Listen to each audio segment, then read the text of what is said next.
So, Natalie, thank you for joining me on the Brewed for Success podcast.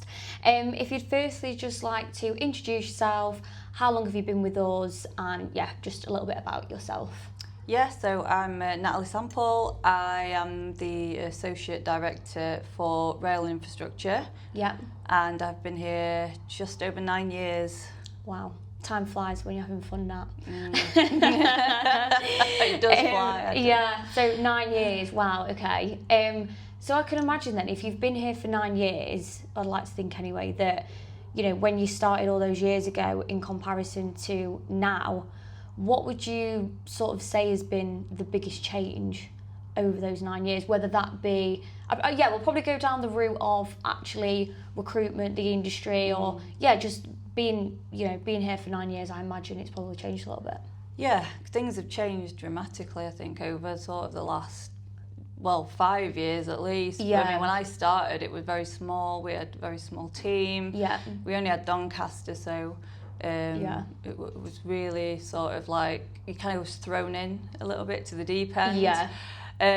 This was just before, when I started, was just before we got all the really good training that was brought in sort of by Paul. Yeah. So I was the last person to come in that didn't get that specific training. Yeah. So it was a bit of a baptism by fire. But I can imagine. Yeah, I think the only thing that really hasn't changed is just the people, like the support that you get, which is so much better now.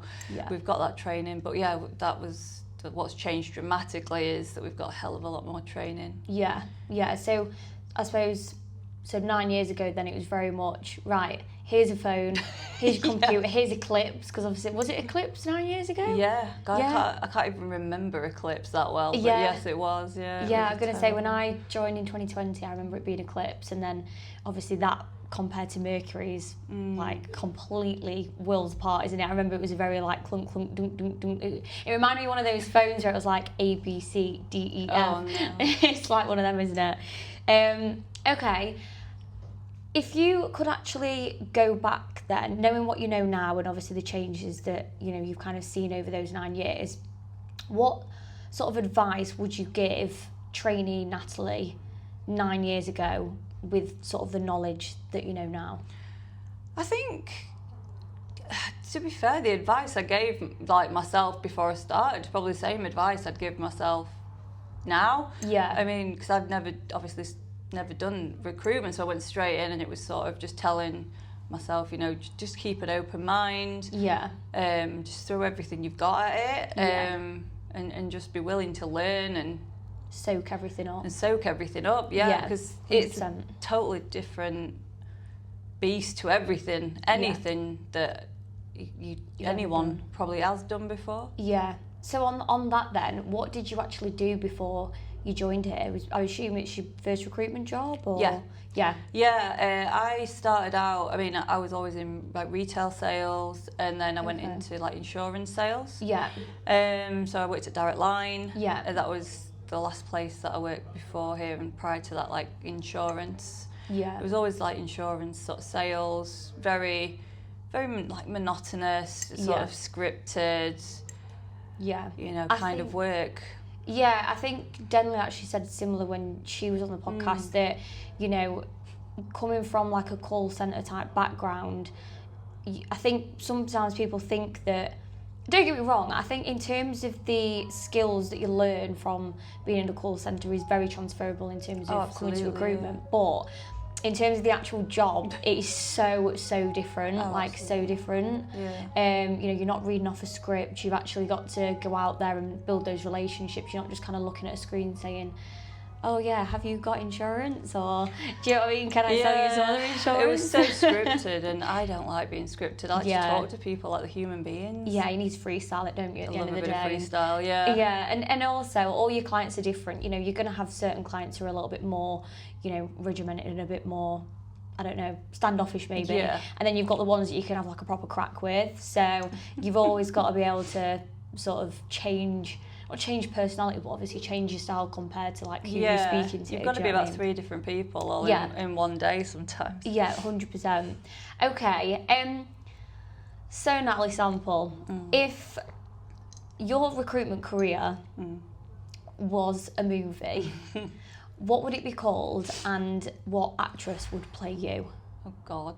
I don't know, I could think of a couple of titles. The Good, the Bad and Ridiculous. Yeah. Yeah, that would work. Time Bomb Candidate. Yeah, that would also work. Dude, where's my candidate? Absolutely. Where have they gone? They've ghosted me. Yeah. Just see you no more. Roller coaster recruitment, saga. Yeah, 100%. Definitely a roller coaster. 100%. And who would play you then as an actress, do you think? Who could take up that role? I don't know, maybe someone, I mean, like, what's the name? Like, that really, like, somebody really, like, ditzy and silly. Like, she's in Scary Movie. What's her name? To be fair, I'm not the best in terms of knowing she's really like a proper... Anna Faris, that's it. Okay. She's very, like, a dumb blonde, kind of just fun, like... Yeah, just scatty. Like... Definitely scatty. It's definitely got some new scatty. Maybe her. Or maybe Natalie Portman, just because... Yeah, she's just stunning and she could play me. Obviously. Of course, absolutely, of course. Yeah, no, definitely it needs to be something a little bit scatty, a little bit crazy. Yeah, or maybe Eeyore. I'm sorry, I don't want to do this today. Yeah, to be fair, yeah, if you was a character, you would definitely be Eeyore, 100%. Just like I was saying to Ed the other day. I don't know if you heard on Grapevine, but one of my next videos that I'm going to do is I'm going to collate loads of quotes that's been said by people in the office, and then go around and be like, right, this is the quote, who said the quote. Yeah. So I messaged Ed the other day and I said, is there any quotes that's been said in the office recently? Can you let me know? And he went, oh yeah, famous Natalie sample conversation. I quote, Natalie, today's been rubbish. Ed, why? You've got 4 offers today. Still been rubbish though. Like, it's just giving Eeyore vibes, isn't it, at the end of the day? Like, just miserable, but you're alright sometimes. So you're not always miserable, are you?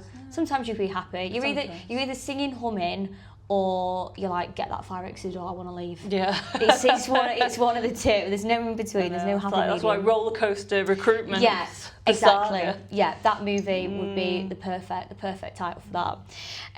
Okay, so I'm really, really, really interested to know who you're going to say first, by the way. So, who in this office would you choose and trust to close your next biggest deal? Well, definitely not Warren, let's say that. Why? Because every time I go on holiday, he ruins my pipeline. Oh, God. It happened once and I just don't do it. You just, like, hold him against it, like, no, you're never going to be touching it again. No, he probably would do really well. Yeah. I think Shauna would be good. Shauna's very much, like... She's smashing it. She'd just be like... Yeah. She'd be getting it. She'd be getting it done for you. Absolutely, yeah. Well, any of the Shauna, Ed's pretty. Yeah, I don't think there's anyone on my team specifically. Yeah, that I wouldn't trust, you wouldn't trust. to look after it. But not Warren, no. Okay. He's going to see this and be like, hey. Yeah, he's going to be like, what's the problem? Why are we beefing? We're always beefing. I love that. No, I always hear you at desk level and I think, oh God, what's going on now? What is going on now? It's so funny.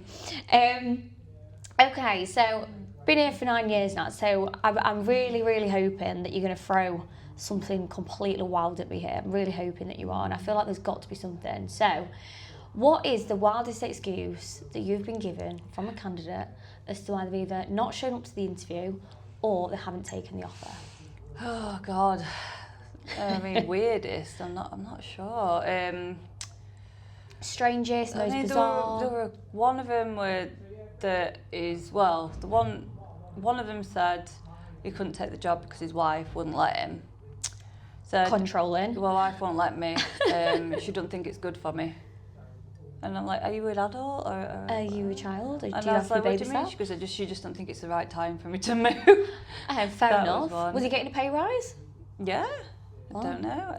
There was also the guy that didn't turn up to the interview. But when I rang him, we had a good conversation about this interview. Yeah, it really went well, everything went amazing.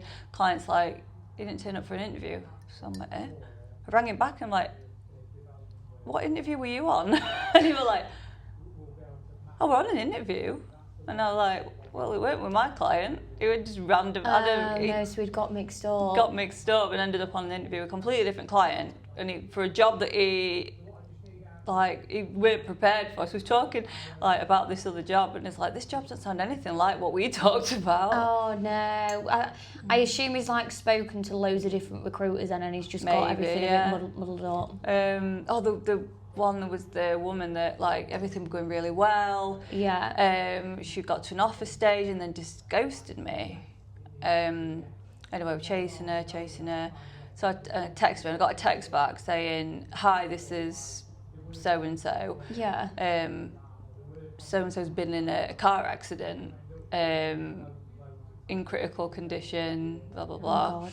So I'm like, okay, yeah. We'll let you off on this occasion. I wasn't sure. I thought I was a bit sceptical. Yeah. But then obviously it goes out of your mind, and then about 6 months later, the CV popped up. So I spoke to him, and it was true. She'd been out of work, broke a leg, broke a back, broke a neck. She were pretty much, and I was just that was intense, yeah. Yeah.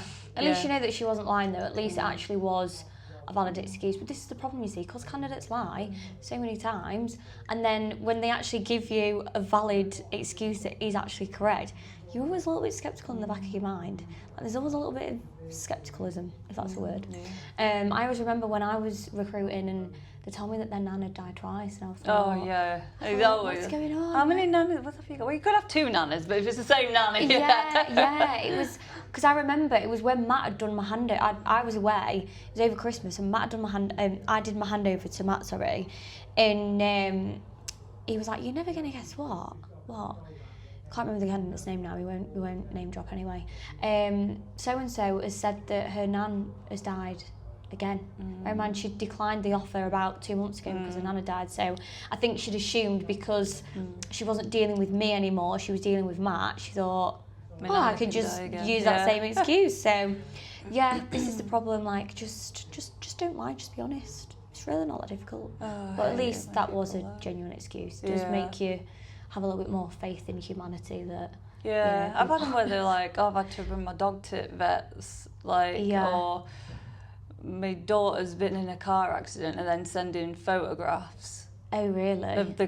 Of it was blatantly faked. It's just been on Google. Yeah, car accident. Well, you know when you put it into you can put it into a reverse search.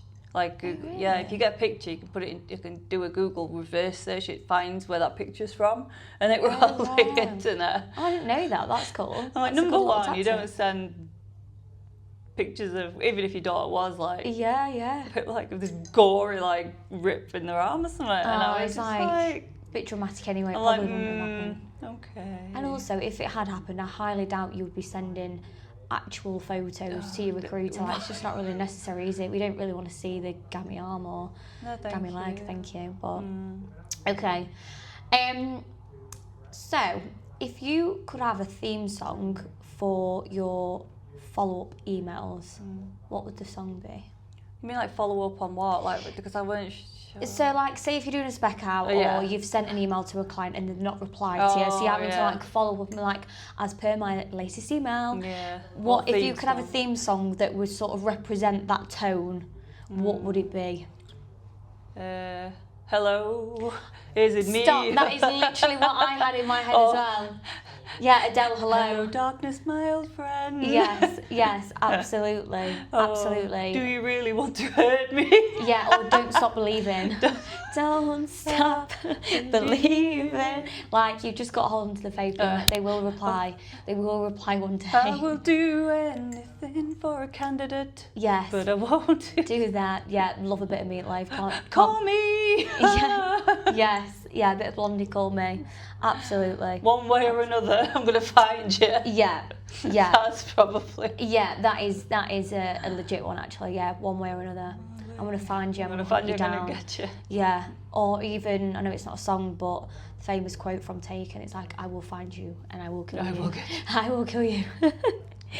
Okay. So, what is the strangest job that you've ever had to recruit for? Because I know that you you're kind of renowned in the office now for not really recruiting for, you know, your typical rail project managers, quantity surveyors. You're always recruiting for some weird and wonderful job. So what is the weirdest job that you've ever actually had to recruit for? Probably something like a fish surveyor or fisheries surveyor. A fish surveyor? What's a fish surveyor? Like a fisheries officer, that was one. It was, they basically go out and, they go out and like into like lakes and stuff, and then they literally like, they have like an electrode device and it electrocutes the fish, not in a bad way. Apparently like, it's just that they float up and then they can like tag them all. Right, and then after like a couple of seconds they're off again. But like, yeah, that was the weirdest one. That is weird. Is that have you ever electrocuted fish in your job? Yeah. How many fish have you actually electrocuted? Yeah, well, it was not just that, but that was the main thing I took from it that I thought was quite interesting. Yeah. Anything like that, like Ecology, you know, they're like weird people. Saving the badgers. Saving the bats, the badgers. Yeah. What type of animal do they usually have to go and, I don't know, I know they don't save them, I know it's not like an animal activist, but what do they actually have to? I think they go out and sort of like log where, you know, like if there's like a badger site or there's bats, they have to like go and survey and make sure that they're not endangered, so that people can build on that land. And if they are endangered, can they move them? Where can they move them, kind of thing. I imagine that's actually quite a nice job. Yeah, but they're just very strange. Very strange people. Yeah. Yeah. Was it you who had one who was like, had a video that like sung or something? Oh, that was the best, yeah. A guy from the Netherlands. Yeah. Who was looking to come over here. And sent us a video resume, and it was so funny. It was hello. Yes, I remember that now. I've still got it somewhere. Did you actually send that to the client then? Is that what you had to send, or did you ask for like an actual physical CV? I sent his CV, but I did send it to the client. Yeah. Is that common amongst the ecologists? Or was this just like that guy? It was the best video. Honestly, that CV video was. Whenever amazing. You're having a bad day, just go back and look at it. I think like most people would have took him, but they just couldn't because he needed like visa status, which is a shame. But he was my favourite. Just like full of energy, really. He was really passionate about the job. It was like just like part of it where it was like, oh, hello, I didn't see you there. Oh my god, I can fully imagine what it'd have been like as well, just being like. Really, I don't know, kind of like acting. But He was, yeah. But, okay. They're probably the weirdest. Yeah, I can imagine that. So there is a job. I haven't recruited for it specifically, but there's one called a dolphin driller. What the hell? Please explain. No, I think it's. I think it's to do with like nuclear and. Like underground drilling. Like if there's like dolphins around. Is it like an ecology? I don't think it's anything to do with dolphins. Oh, is it not? No, I don't think so. I think they just call it a dolphin drill. I don't know whether it's like. I don't know if I think dolphin might be the name of the drill or something. Yeah, maybe. I just know that that's like a weird one. Yeah, that is strange. Okay, well, let me know if you ever recruit for one of those, and let me know how many candidates you managed to get for it. Okay, Nat, so if you could describe yourself as a recruiter, not talking outside of work, in 3 words, what would they be? As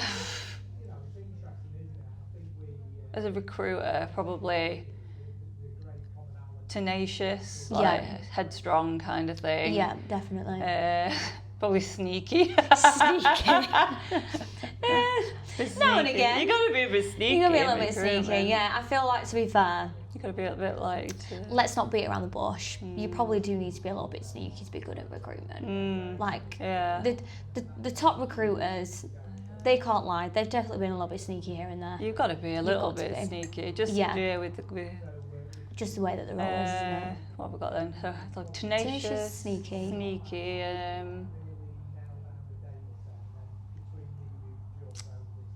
I don't know. Completely mental, probably mental. Yeah. That's I think you've got to be a little bit tapped, I think. Oh, definitely. Otherwise, you'd literally drive yourself insane. Absolutely. Yeah.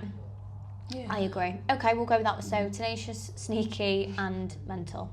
Yeah, valid. Completely valid. Be a bit mental 100%. To get through. Oh yeah, definitely. Okay, probably last question then, Nat. So, as we know, been top biller for perm for many years. Unfortunately, Cosgrove did knock you off the top spot last year. But, yeah, well done to him though. But you're leading the way so far. Yeah. You're doing well. You're up there. So, if you could give advice to people who may be looking to get into the industry, scrap that off. What is just the key to being a successful top biller? Like, I'm not talking about people who, are new, because appreciate it might not be something that you can kind of do straight away. So we'll keep it quite open. But yeah, what would you say is the key to being a successful top biller? I think it's just consistency. Yeah. You've got to just grab any opportunity. Yeah. And that you can. Yeah. You can't focus solely on one specific thing. You've got to always have something, like a finger in a pie somewhere. Yeah. And like I said, you have to be tenacious. You've got to be really resilient. That's the word I'm thinking of. Resilient. Because you're going to get a million knockbacks. Yeah. You're going to get people that drop out, that interviews don't happen, and you've just got to put it to one side and kind of move on. Just keep going, You've just got to keep going. You've got to have something, always have something in the pipeline, and you've got to be able to build that up, and it does take time. Yeah. But yeah, I'd say the key thing to getting the billings is just consistently getting CVs out, just finding people that are looking for work and just getting them out. Yeah. You might, like I said, a lot of the stuff that I do is, we've mentioned, I don't tend to stick to the rail side. Yeah. Where I started, I kind of branched out. And dabble in other areas. And dabble in everything. Yeah.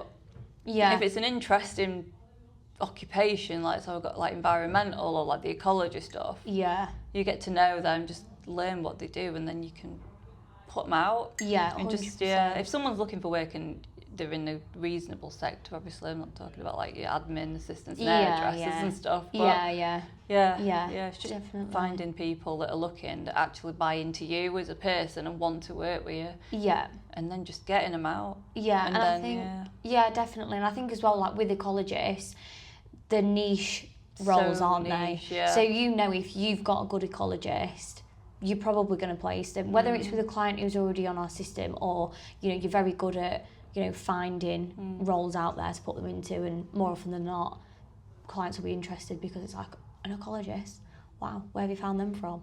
Yeah. So it's just doing things a little bit more niche, isn't it, really? Yeah, definitely. Just to say that the main thing is just don't give up. Yeah. Because you can have days where like nothing happens. Yeah.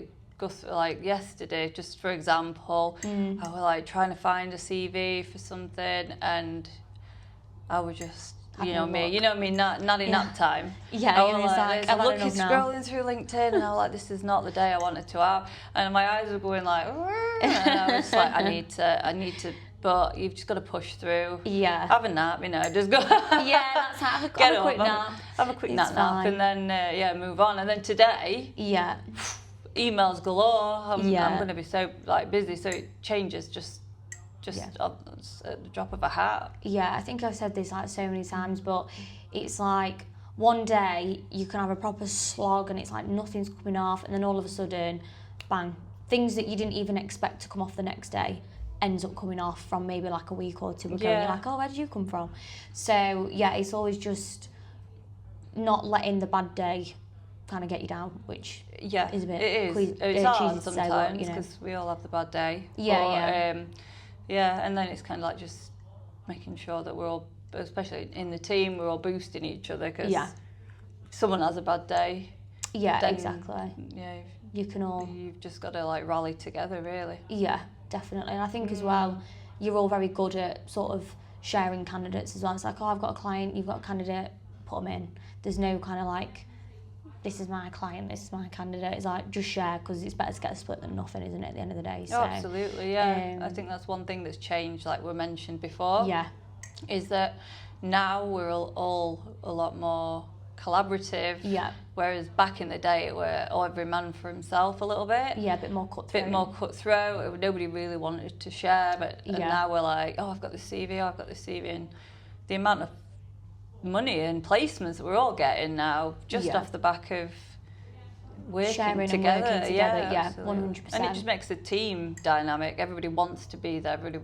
Instead of feeling that I'm on my own. Nobody's helping. Nobody wants. I'm struggling. You know, everyone's like, well, I'm struggling a bit, but everybody's there to help and support and lift you up. 100%. Well, Natalie, thank you ever so much for joining me on the podcast. You've been great, and thank you very much. Lovely. Thank you.